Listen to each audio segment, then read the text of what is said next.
Maurice and Odie gonna take over like Zach and Cody. Black and Snurdy is the best podcast. Gonna boom like Wild Coyote. Wanna be magic, they move like they hairy. Ain't talking about mental health, no, it's not scary. You know that she coming up with the astrology. Mo got a comic and that's the best policy. Maurice the goat, talking about animation cause you know. Odie she moving wavy like the boat. Watching some movies and she taking notes. Yeah, kick back, listen. Black and Snurdy have risen. Upload on a mission. 5 stars, never dissing. Black and Snurdy, ooh. Black and Snurdy, yeah. Black and Snurdy. Hello and welcome to the Black and Snurdy podcast, the only podcast where two sexy black nerds come together to talk about whatever they want. I am Mo, aka Kid Licorish. And I'm Odie. And together we're back doing episode 107. For those of you, for pure transparency, we just recorded 25 minutes of a great podcast. Actually, it was like 30 minutes. Oh, 30 minutes. It was 30 minutes of a great podcast, only to discover that the video was not recording, only the audio. So if you would like to hear that, we will post that as a bonus. But we were today. We were talking about we're having a very special episode. Today is going to be a very special episode. Like, first and foremost, it's May. Yes. And what is May? May is Mental Health Awareness Month. Yes. It is also the month where everybody obnoxiously says, like, it's gonna be May, yes, or May the 4th be with you. It's also AAPI History Month. Yes, it is. There's a lot of things going on. But since we are mental health advocates, not experts, we wanted to just talk about have an episode dedicated just to mental health. Yes, and we honestly, kind of when we're gonna put out that first chunk. It was good. It was really good. The conversation was flowing. What'd you say? Our shots. Oh yeah. This is it because we're recording this again. You're gonna see us do some of our behind the scenes stuff. Like each and every episode before the episode starts, we take a shot. We did that the first time and nothing got recorded on the video. So now we're gonna do it on video so that there's proof that this podcast is going, that this podcast exists, to an actually good podcast. I shouldn't say actually. I don't know why that is still a word in my vocabulary. Actually is a good word. No, but I feel like actually is like condescending. It can be. Oh, like you actually cooked dinner tonight? Yeah. Like that's... Like, there's no way to say it in a nice way. You actually look really good. Yeah, exactly. Like it's the sarcasm, the word, actually. Yes. That might actually sarcasm, the word. That might actually be the title of the episode. Actually, sarcasm, the word. I'm gonna try to remember that because I don't have a pen and I don't have a piece of paper. All right, but okay. Sarcasm, actually. To actually recording this podcast. Yes.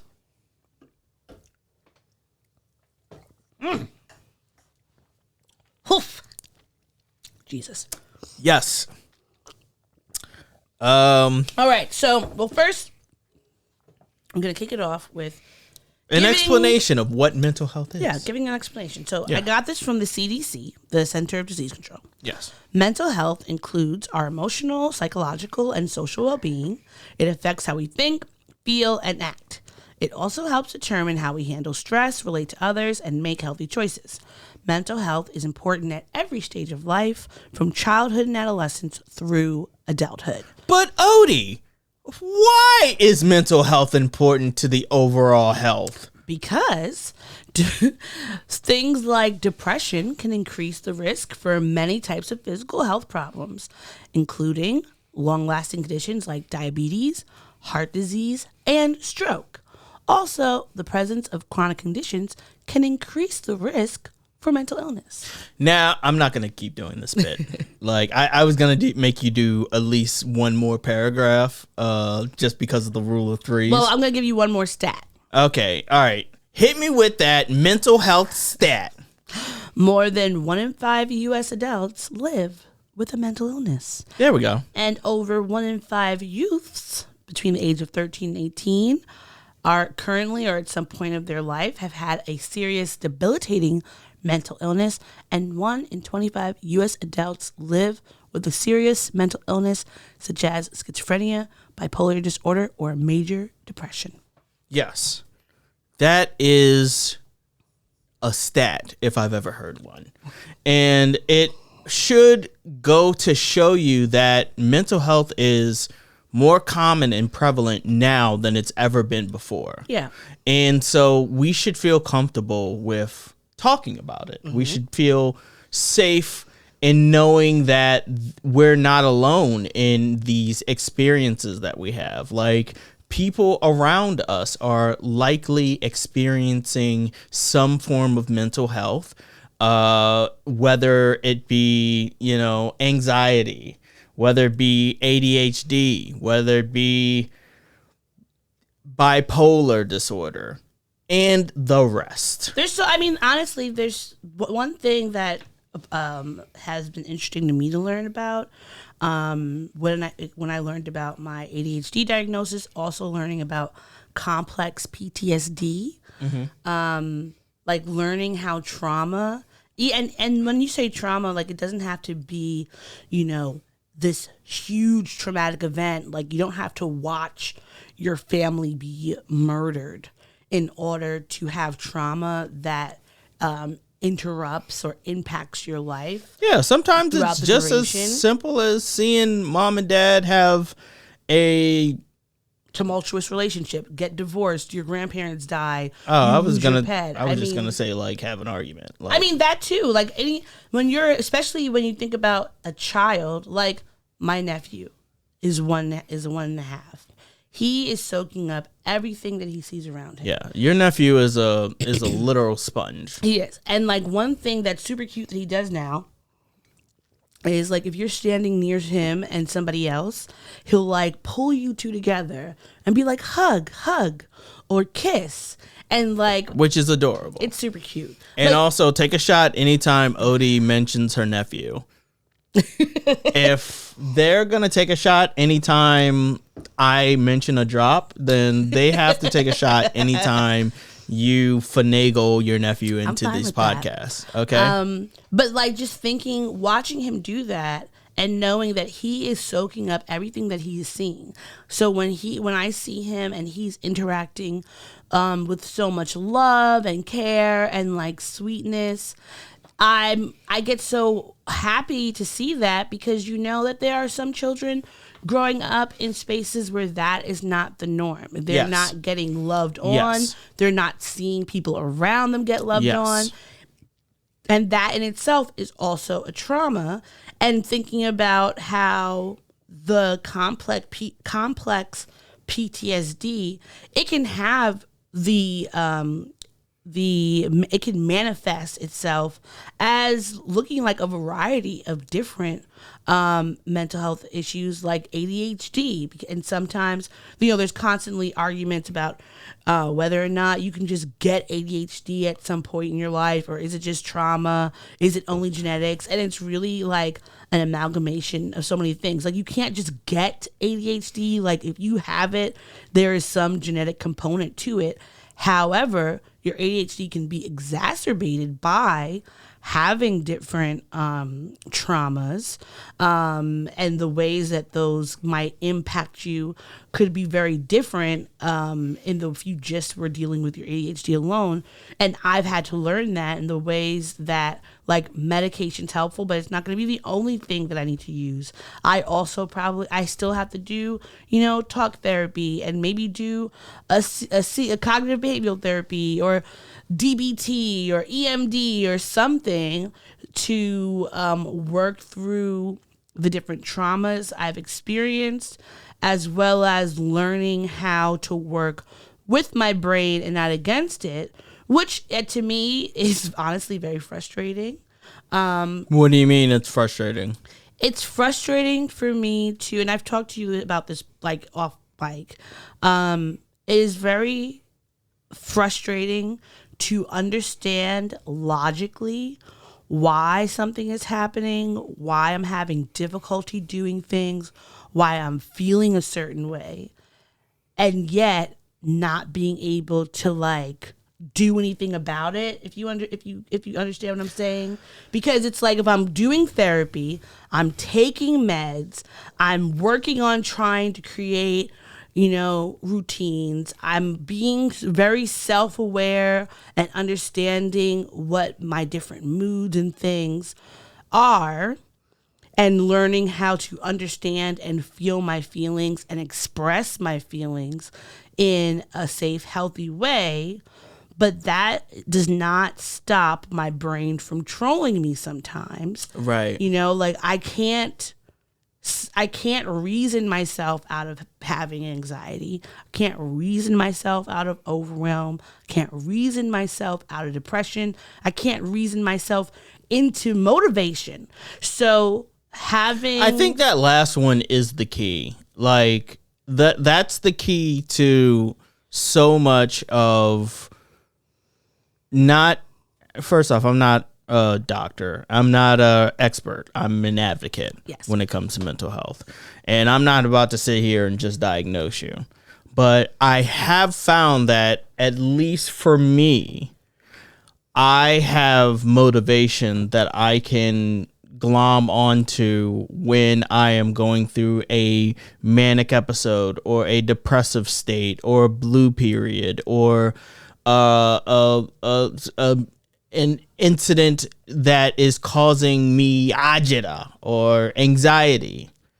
Like I have motivation like that, that I can lean back onto to help me get through it. Mm-hmm. I don't have that. No, you don't.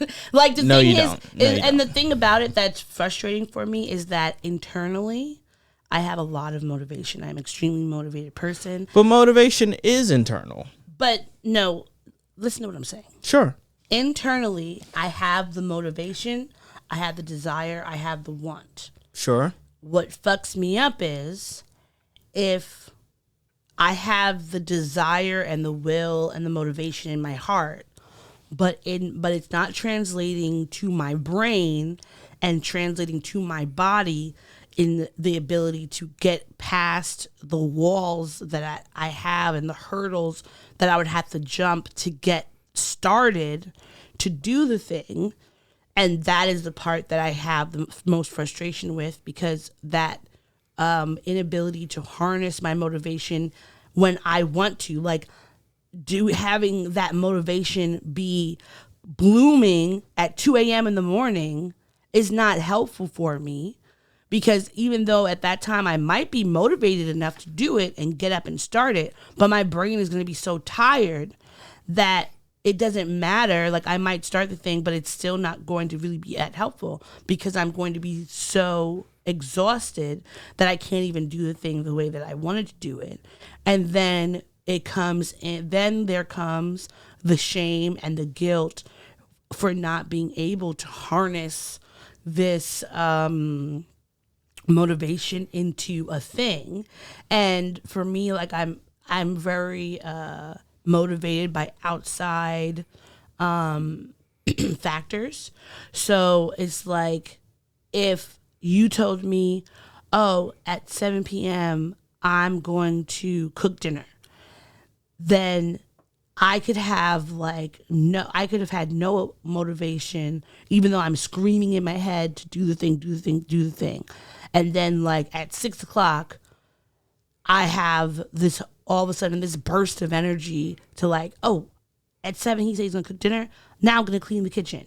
And like, then that will be the burst of energy. And sometimes it'll work out. 7 o'clock will come, you'll be ready to go. And then I'll be like, okay, great, done. And then sometimes I'll have that burst and then still not be able to complete whatever the task was. And then I feel even worse because now I feel like I've let you down. I've let myself down. I've let the world down because I wasn't able to do the thing that I wanted to do. I had a desire to do and an internal motivation to do because of an outside factor that I have no control over. And me not being able to control those parts of my life and my brain at any given time is what causes me so much frustration.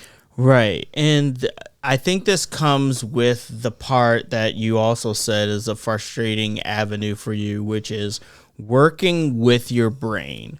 Like, look, for mental health, like you said, 1 out of 5 people experience it. I can say this because my brain is fucked. Your brain is fucked, right? So, with fucked brain, what one needs to do is work within the realms that our fucked brains are giving us. Yes. You know?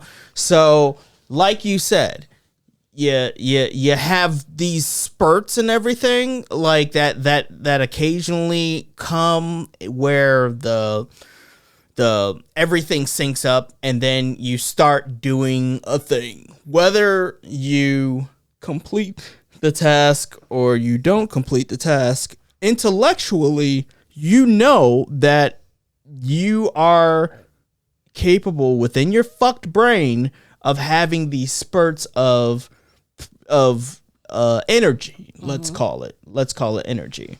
So then that is something to work around. Or obviously it's hard to work around when you don't know when it's going to come and stuff. But then that brings in the idea of like taking notes if you like understand what led up to it, and you know, maybe some of the triggers that trigger it. And if you can identify those things, then it would be helpful to better understand the actual point in which you get energized. And then from there, once you have a better understanding of your energization, from there, you can utilize that energy for whatever thing you want to utilize for.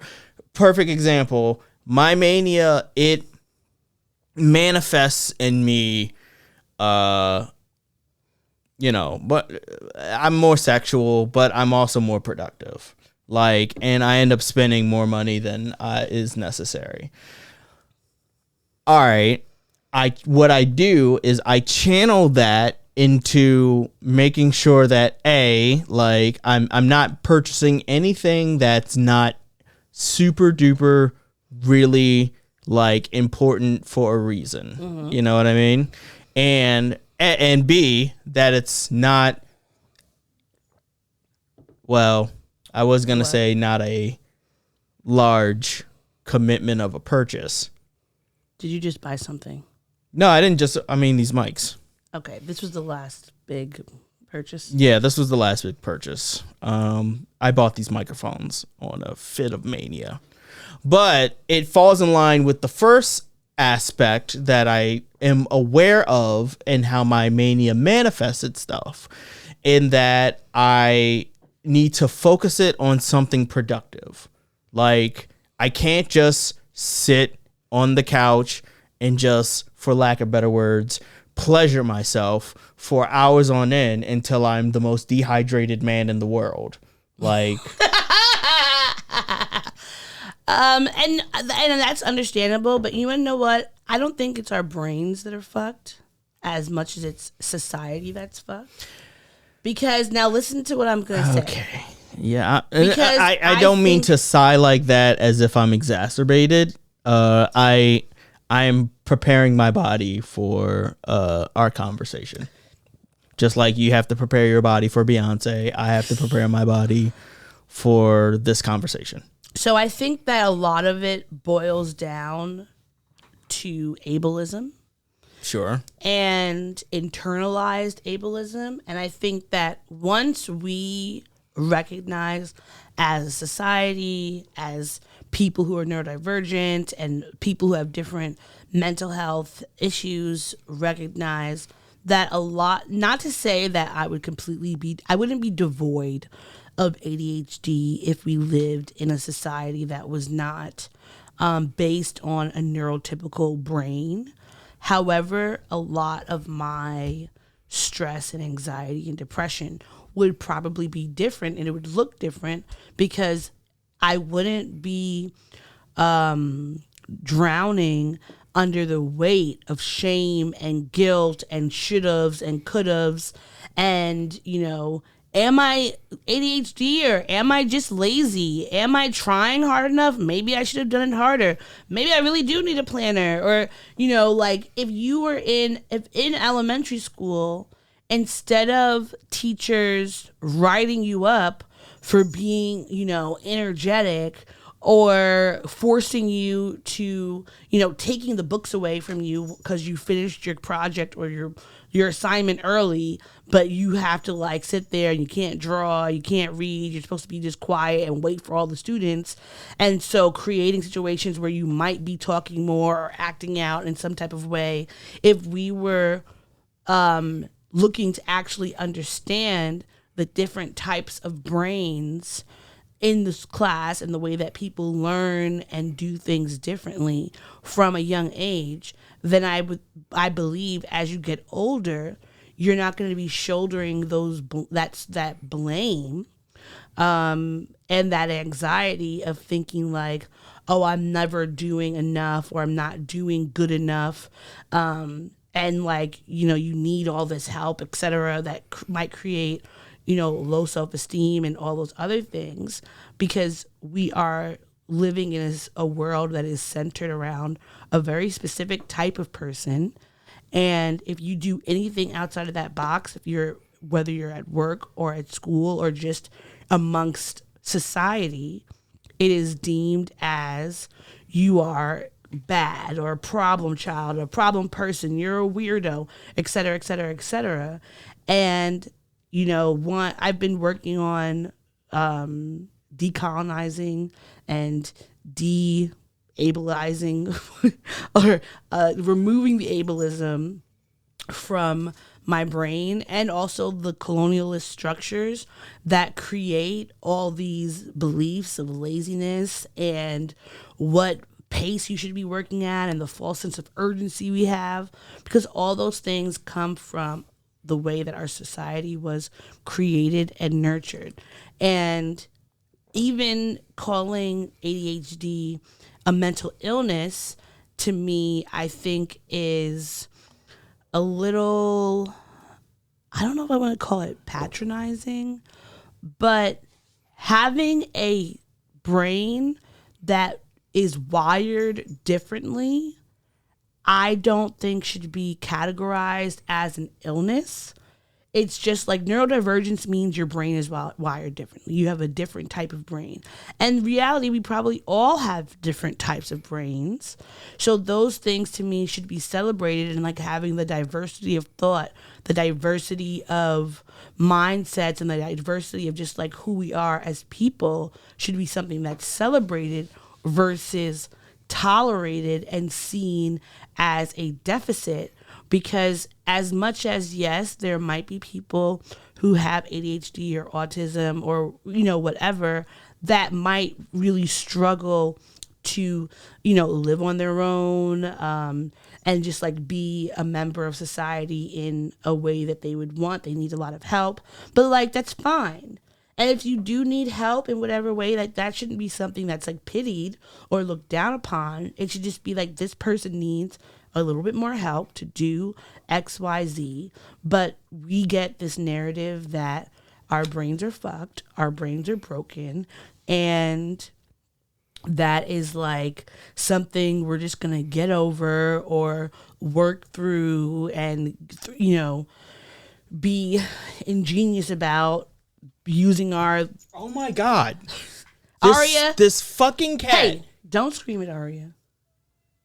what am I Aria, supposed? It's she's not going to do anything besides just she's in front of the camera. Come on now, get out of here. Get out of here.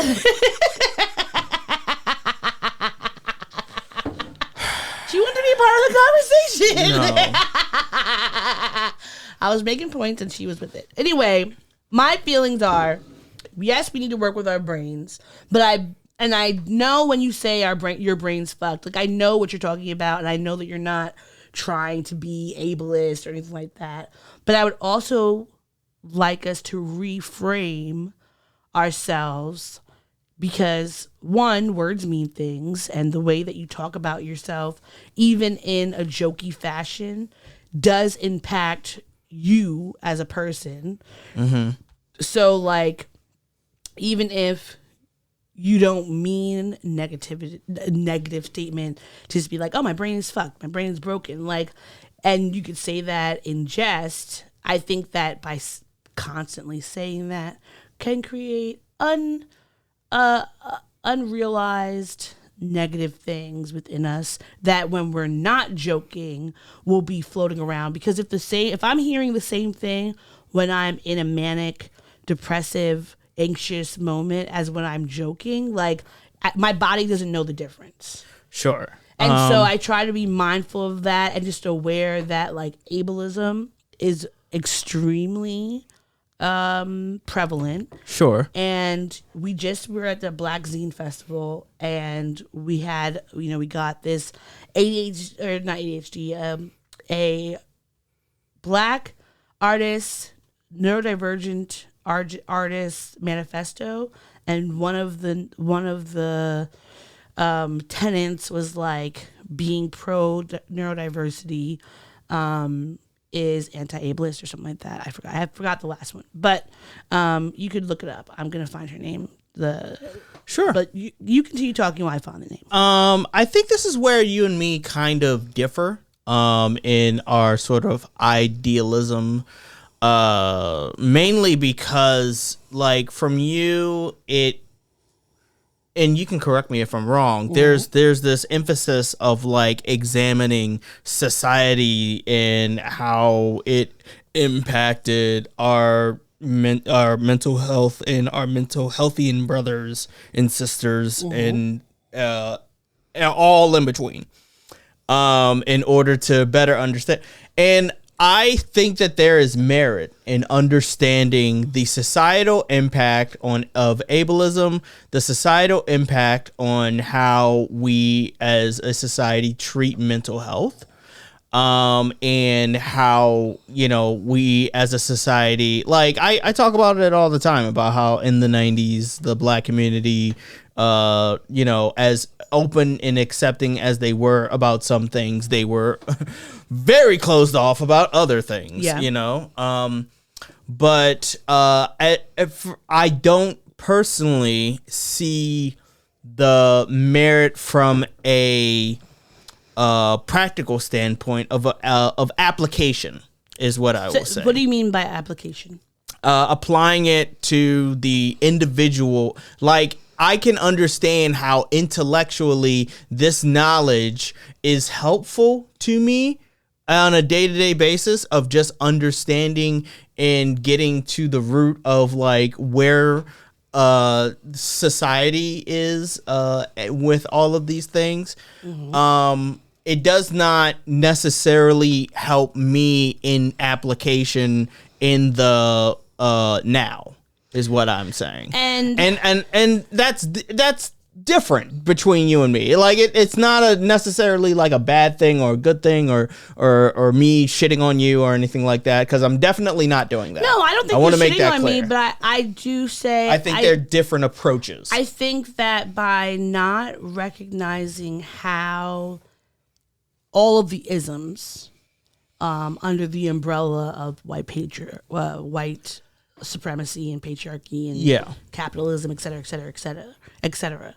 We have to be able to understand ourselves in the micro and in the macro, right? To be able to combat and fix and do better in the different facets of our lives, and being able to remove the doctrine that we are broken people and that we are less than and have all these issues that need to be managed and we are some sort of burden on society, is what I think that we have to remove from ourselves in order to remove the ableist mindset and the ableist language and the ableist shame and guilt that we have, because the same way we have to unlearn internalized racism, we have to unlearn colorism, we have to unlearn xenophobia and homophobia and transphobia and biphobia and all the other phobias, because we are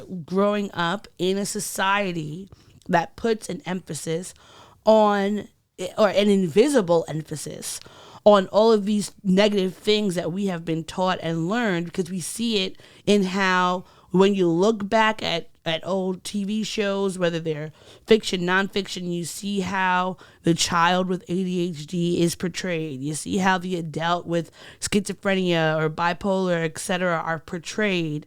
And being able to remove that stigma from ourselves is important, because I don't, and I could be speaking for myself, I don't see how I am ever going to be able to fully love and honor and cherish myself in all of my different flaws and flavors, as you like to say, if I am not able to unlearn the ableism that we have been taught.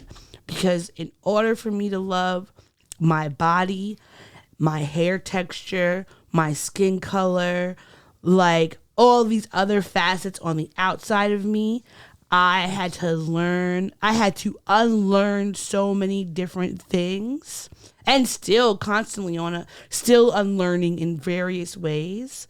And I think that is the same with ADHD and mental health in general. I feel like that is disability justice, to me, is one of, like, not the last frontiers of the society of, like, fixing, but knowing that people are still right now so okay with folks with disabilities just dying off the planet, figuring out ways to make sure we're not born, trying to figure out how we can be less of a burden.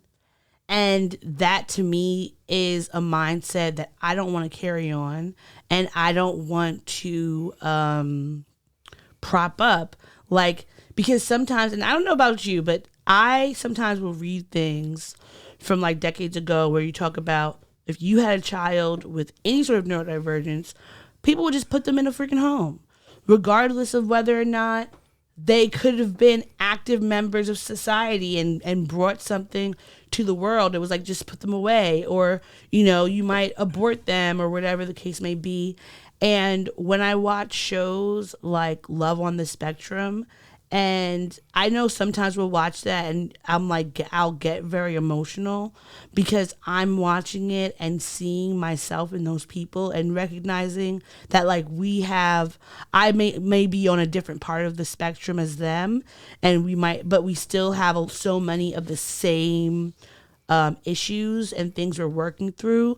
And also recognizing that there are people who, if they could do a study or like a test when you're pregnant and tell you whether or not your baby is going to be neurodivergent, that someone would be like, oh, I'm going to get rid of the baby because I don't have to deal with that. And, like, thinking of, damn, I could have just not been here because someone would be so ashamed to have me as their child because I would have just been so difficult or something, instead of just happy to have a person that thinks differently and can learn and grow and show you different things and pays attention to different things. Like, my therapist, who, you know, I love, the other day we were talking about something, and I always make her laugh. I tell you all the time, I think I'm her favorite client.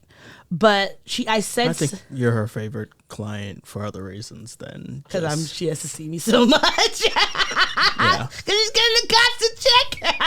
Yeah. But like I said, I'm her favorite client, And so I said something, and she kind of smiled. I knew she wanted to laugh, and she was like, I wanted to laugh, and she was telling me why. And she was like, I said that because I noticed that you pay a lot of attention, and you can tell when we have the type of relationship where I can tell you things. And also I noticed that you pick up on a lot of things, like you're laser focused on things, so you can see when there might be some sort of change, and I would like to just give you that information so you're not guessing, which I really appreciate, because I would have guessed like, oh, she wanted to laugh, and didn't for whatever reason. But her being able to recognize those things in me is very important, because sometimes I'll be like thinking I'm crazy for the things that I'm feeling or thinking, and noticing that maybe other people might not notice, and being super observant, which is one of my superpowers. And knowing that sometimes that is taken out of context, or people might think that I'm being observant is like rude, or I'm being obnoxious or nosy or whatever, when in reality I'm just curious and asking for clarification or whatever the case may be.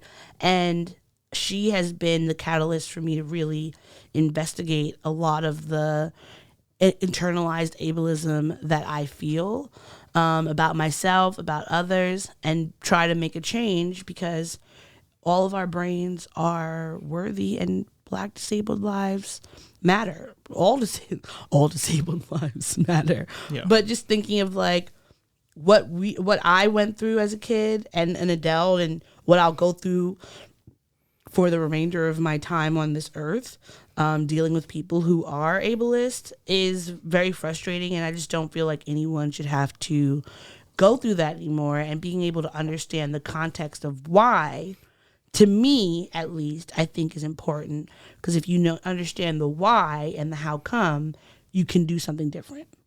I think through this conversation, I believe I have figured out an aspect of you that I haven't been able to articulate. Mm-hmm. You are so macro that you can't handle or work through the micro within yourself. Explain. You just went on a tear just now of essentially telling us how the societal impact on mental health has been something that you are aware of, and you went on how it affects other people, how it affects you, how the fact that it affects other people affects you, and all these various things. Sorry for the lack of articulation with this. I'm doing the best that I can on the fly, but you're so galaxy brained that zooming in on the micro is a challenge for you, I think. Well, you know what? It's not that it's a challenge. It's just that because I am super macro, because I can see all the way the dots connect on the bigger part. Right. And so I can see the larger picture. I can see the forest. I can see the trees. I can see the roots. I can see the weeds. And since I know that all these things are connected and moving together simultaneously, like I can zone in on the micro, but I know that in order to change the micro, there has to be a macro change. I actually, I think that is a school of thought as far as a method that you can do.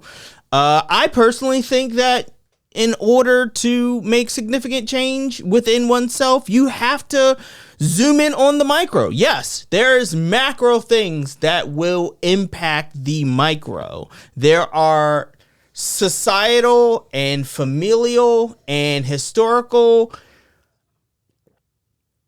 impact points that coincide with an individual in what they are and who they are and why they are the way that they are. Mm-hmm. But I think in honing in on the micro, honing in on the self, actually looking within and maybe going a little bit macro here or there, just like outside, just the immediate surrounding is what I personally have found to be helpful to enact like major change. And mind you, some of this is intellectual, and some of this is habitual. Like, what I mean by that is that intellectually, I know a bunch of this stuff. Habitually, I've committed this stuff to memory in my muscles and committed it to the habits of what I will do. Right? Yeah. The intellectual stuff is not to say that it's lip service, but the intellectual stuff is harder to change into habitual stuff. Yes. For any number of reasons. It could be historical, it could be macro, it could be societal, it could be a number of reasons. But the intellectual is there, and I know that it's there. But I understand it and I know it on a micro level.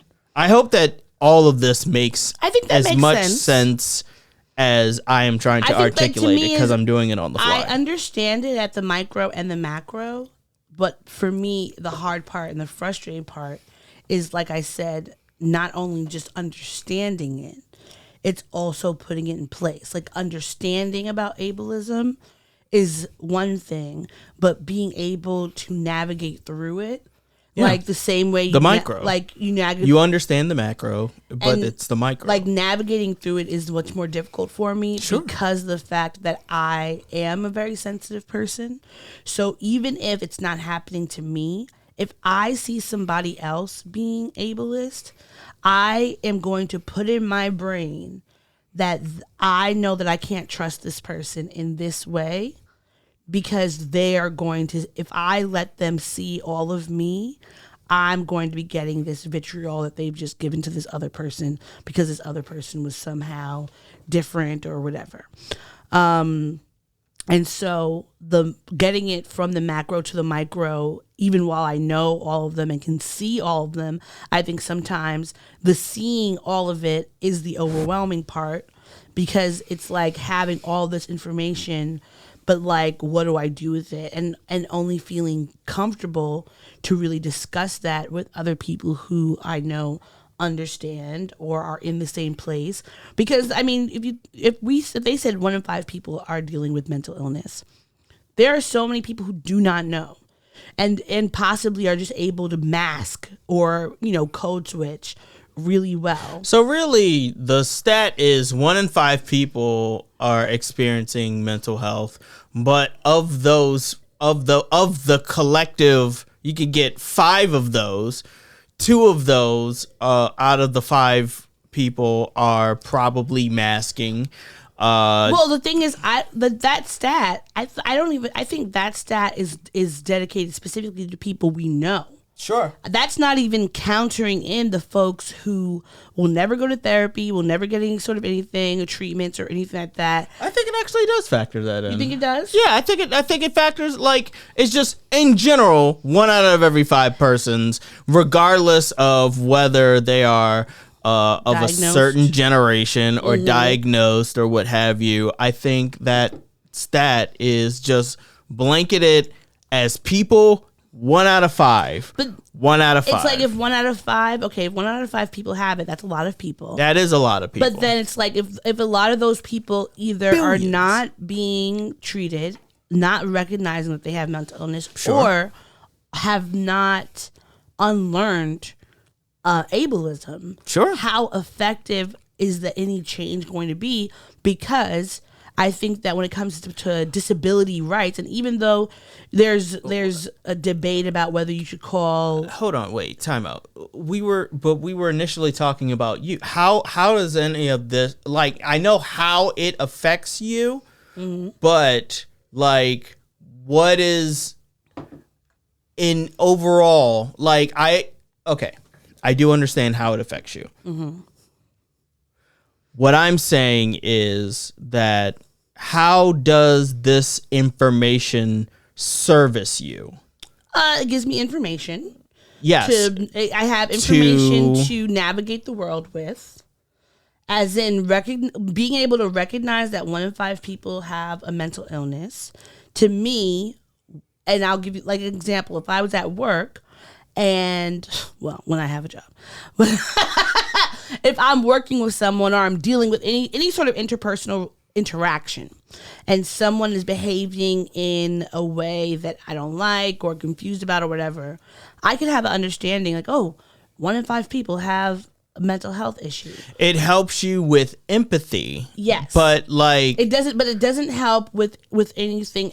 Well, I'm not saying anything else, but like understanding that this could happen is great, but it's also like if I could understand it, but then if those people aren't doing anything to help themselves, it's not going to really help me. It's just for me to be able to understand. All right, hold on. Wait. What does them not understanding their own mental health have to do with your mental health? Because then I will see them through a lens of I'll see them through that lens having an issue, not knowing they have an issue and not dealing with it. So in the way that they interact with me, I know is going to be colored through that. Sure. And so then recognizing, okay, this person is treating me this certain way or responding in this type of way because they got something going on. I don't know what it is. They don't know what it is, but I'm going to deal with them differently than somebody else who has a certain awareness about who they are and maybe a little bit more, not say ownership, but just like they're just more aware. So I know that I can respond to them in a certain way. Like I know if I'm talking to you about something and say like you were to have like a really bad attitude randomly out of nowhere, then knowing what I know about you, I could say to you, hey, are you having a manic period right now? Are you in your blue period or whatever? I feel like maybe we are not hearing each other and something's happening in our interaction, and you would understand and accept, oh, maybe I am during my blue period and I'm having this attitude, or maybe it doesn't matter whether I'm in my blue period or not. I just have an attitude, but we would be able to have a discussion about it in a different way than so it else. helps you habitually because you then navigate and move accordingly from that. Yeah. Okay. All right. And that is an example of how the macro can help you In the micro. Yeah. But like, and that's fine. That works perfectly. Like I said, like these are two schools of thought. I personally don't subscribe to it. But that doesn't mean that I'm being dismissive of it. I see its merits. But I also, from an outside looking in, I see how it could cripple you from being able to actually make substantial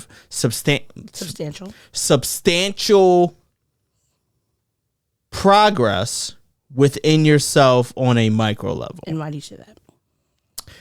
I think that there's so much information. There's so much macro. Mm-hmm. And because you're horny for social justice, you get a hard on for it, right?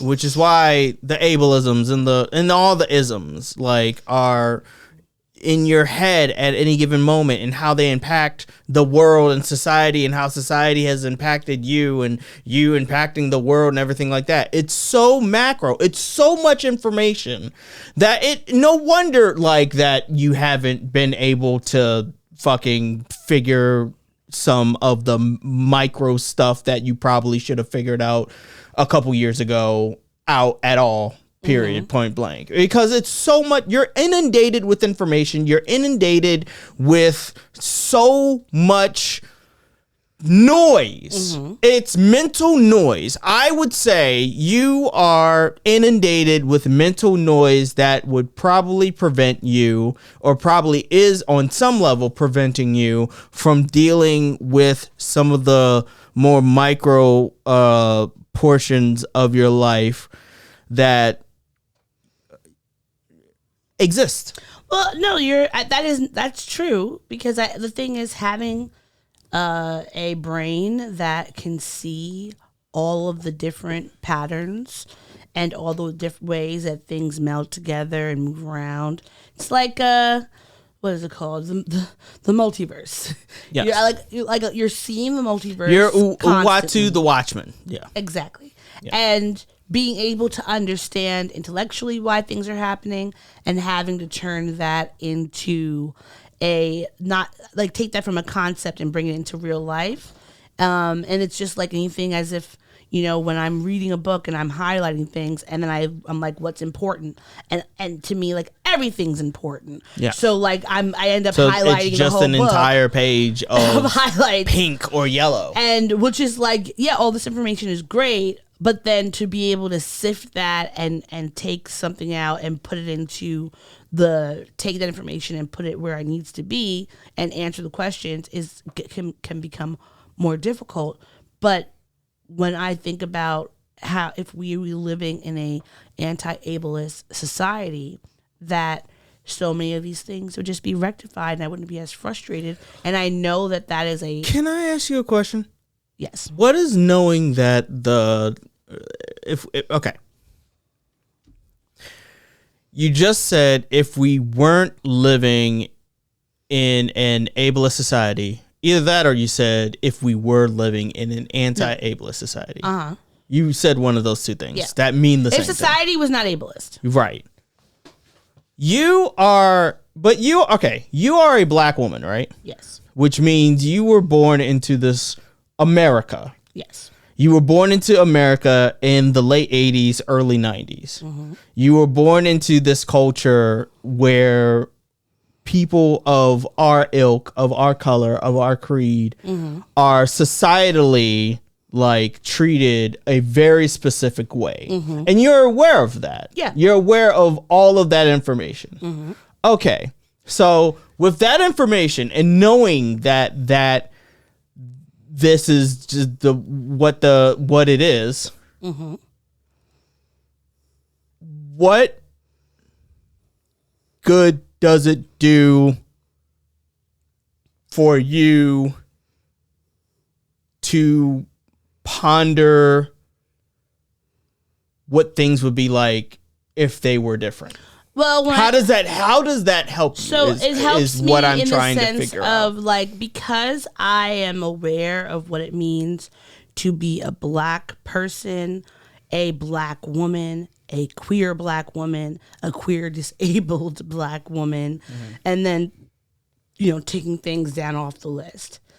The knowledge of that and who I am and what this body brings. Mm-hmm.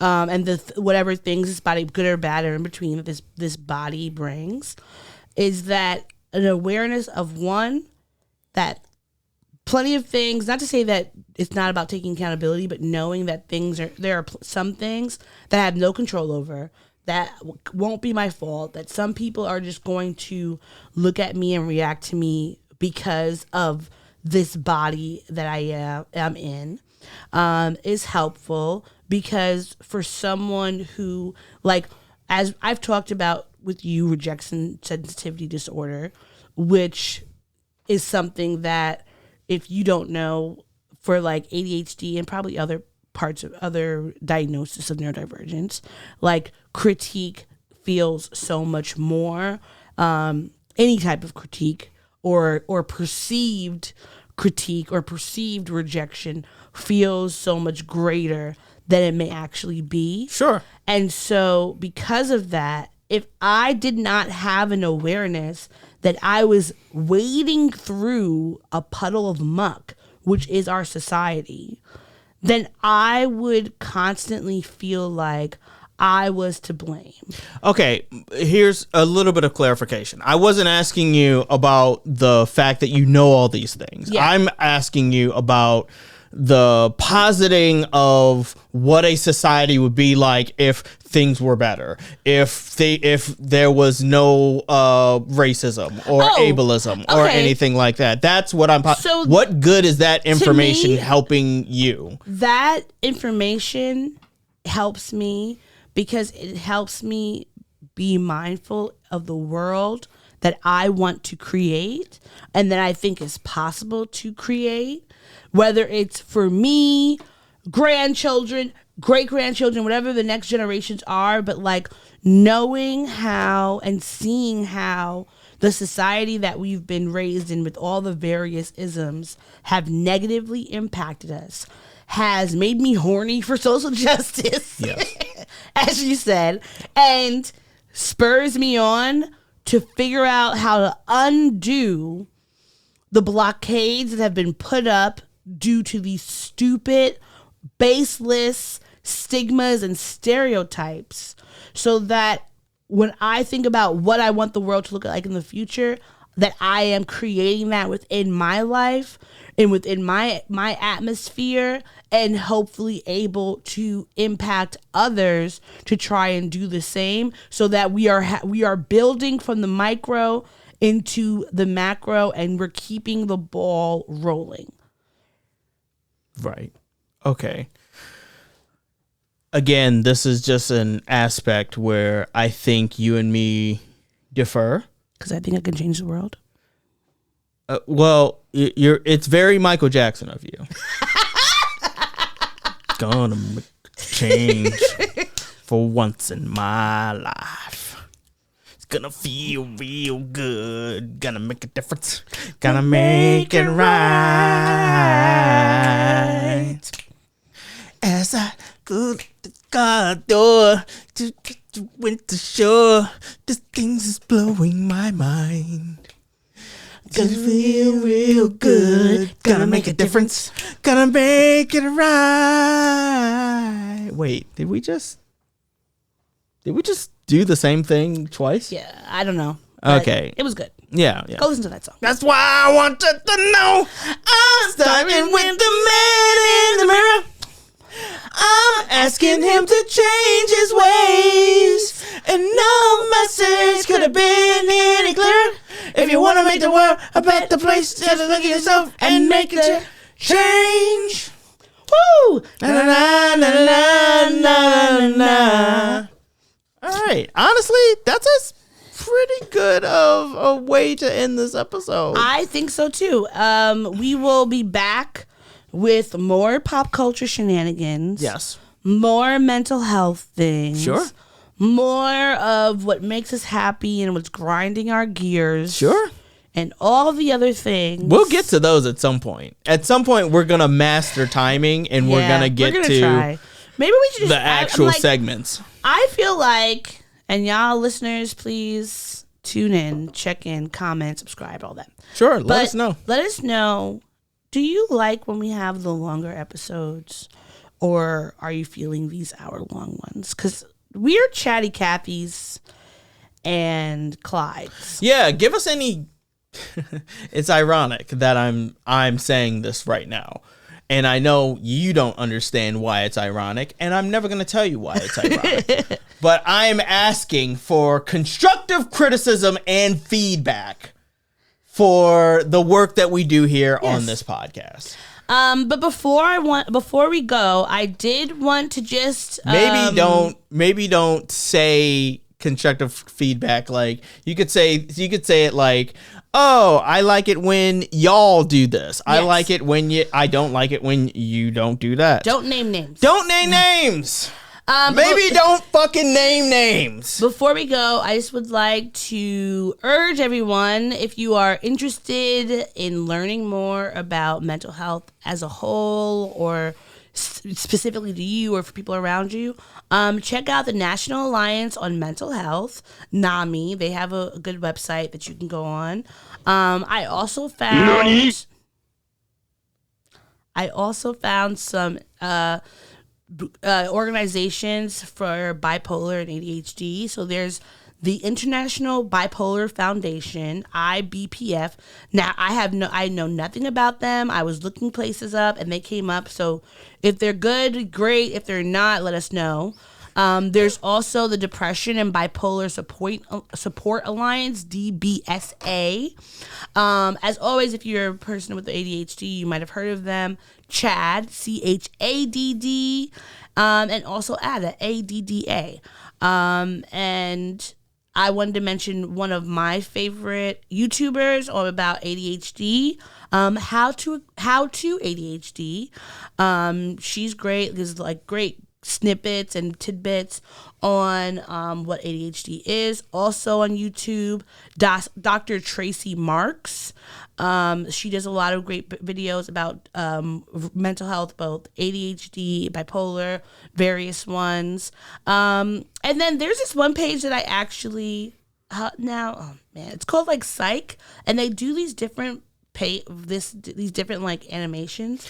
I think I'm actually on. I'm subscribed to them. Yeah. Like, does their animation kind of sometimes look like anime? Kind of, yeah. Like always with a plant coming out of their head. Yeah, that's. So I'm following them. The page is just Psych, PSYCH. But I follow them and I love them. Just giving good snippets. And the Afro-Latina neurodivergent advocate that I wanted to mention, her name is Jen White Johnson.